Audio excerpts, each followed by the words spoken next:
Dimanche matin, 9h. On est au jogging, aux pompes et on défie le cardio à son maximum. C'est la routine qui accompagne chaque fin de semaine dans l'équipe de patinage synchronisé Les Rhythmics au gymnase de l'Aréna L'Assomption. Un entraînement qui a un but bien précis, performer et donner le meilleur de l'équipe lors des compétitions qui viendront au cours de la saison.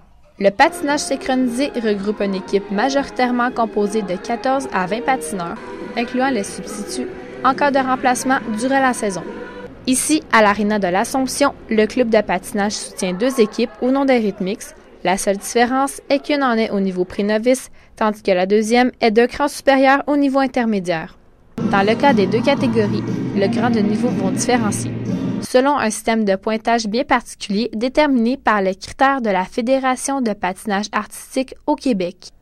Le système de pointage ne servira pas à rien puisque c'est par ce système que seront jugées les différentes équipes qui pourront concourir aux diverses compétitions pendant l'année.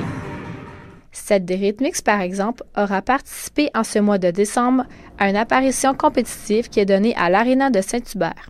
Ces compétitions, qui regroupent en moyenne plus de 50 équipes, feront exécution d'une chorégraphie sur glace dans une ambiance des plus dynamiques. Mais qu'est-ce que le but premier du patinage synchronisé? Moi, j'aime bien ça le synchro parce que c'est un sport d'équipe. Puis, on est super travaillante, on est super souriante. On a tout le temps le goût de venir s'entraîner.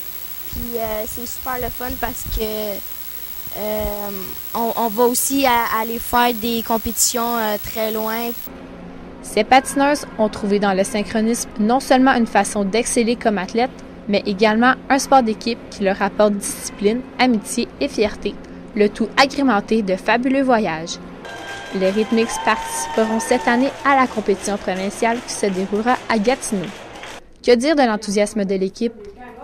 Maintes fois, elles savent le mettre en évidence en même temps que l'immensité de leur talent artistique, tant pour le bénéfice des spectateurs en général que pour les parents assidus. Celles-ci ne sont pas les seules responsables de leur succès. Le niveau élevé de leur performance revient également au talent et à l'effort soutenu, ainsi qu'à l'incroyable créativité de l'entraîneur.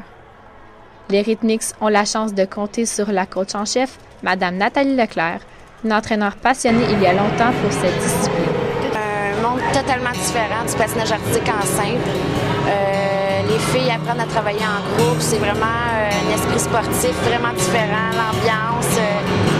Pour moi, le patinage synchronisé, je crois que c'est la plus belle chose qui existe dans le patin artistique parce que ça laisse la chance à tous les patineurs de n'importe quel niveau. En plus de guider l'équipe vers la plus haute performance possible, elle voit également à chaque saison l'évolution que prend le patinage synchronisé au Québec et au Canada. Vous désirez assister à une performance des équipes au Québec? Rendez-vous sur le site de la Fédération québécoise de patinage artistique pour recevoir toute l'information nécessaire. Tentez le coup, la plupart des compétitions sont offertes gratuitement.